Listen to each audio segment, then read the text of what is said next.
Ngayon ko pa lang siya naayos. Kakatapos ko lang siyang i-register doon sa DJI Mimo. So ngayon okay na siya. At na-sync ko na sa cellphone ko. Ayan, oh. Di ba? Galing, no?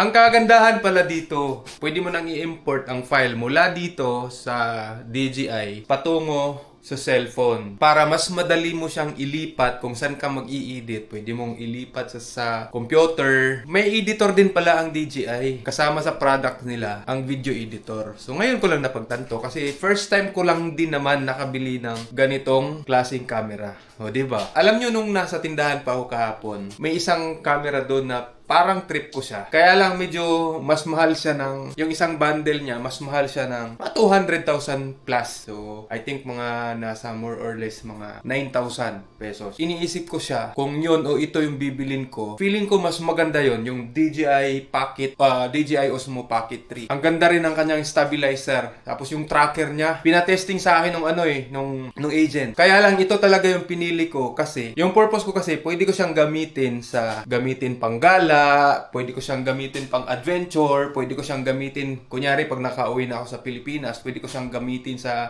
motorcycle, di ba? Yung pwede ko siyang gawing body cam. Yung kasi, hindi pwede yun. Thank you nga pala sa E9Pay na nag-assist sa akin sa pag-process ng tax refund. Actually, last year ko pa siyang pinakiusap. Mga March yata last year. Hindi ko alam na madidelay pala. Akala ko, sabi ko dun sa agent, kung yun lang pala ang matatanggap ko, wag mo na lang ituloy.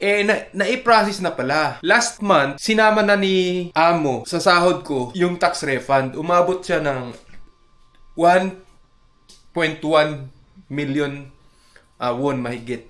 Sobrang thankful ako sa A9Pay. I don't know kung personal initiative ba nila yun na mag-a-assist sila ng tax refund or kaya kasama sa products nila. Kasama kaya sa products nila yung nagulat ako sa ba't may time tapos nakapatay yung screen. So yun na nga, first time ko lang kasing gumawak ng ganitong camera. Naninibago ako. Kala ko namatay.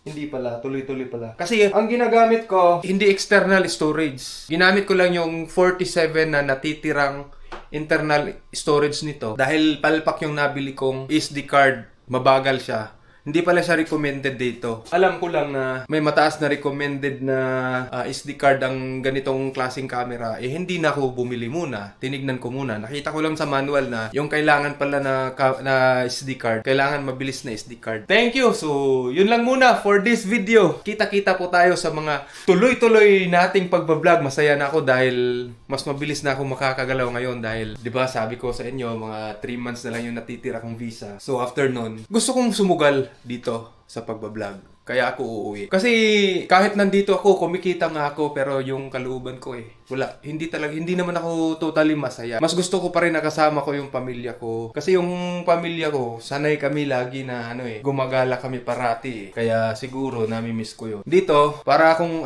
yung kalooban ko, parang kinukulong. Ayoko ng ganito. Gusto ko nang maging malaya. Yung pwede kong gawin kahit anong gusto ko. Nagagawa ko lahat ng gusto ko. Basta nasa batas. Hindi lumalabag sa batas. Yung uri ng hanap buhay na pinangarap ko talaga, yung ako yung nagkokontrol ng oras ko. Hindi yung ako yung kinokontrol.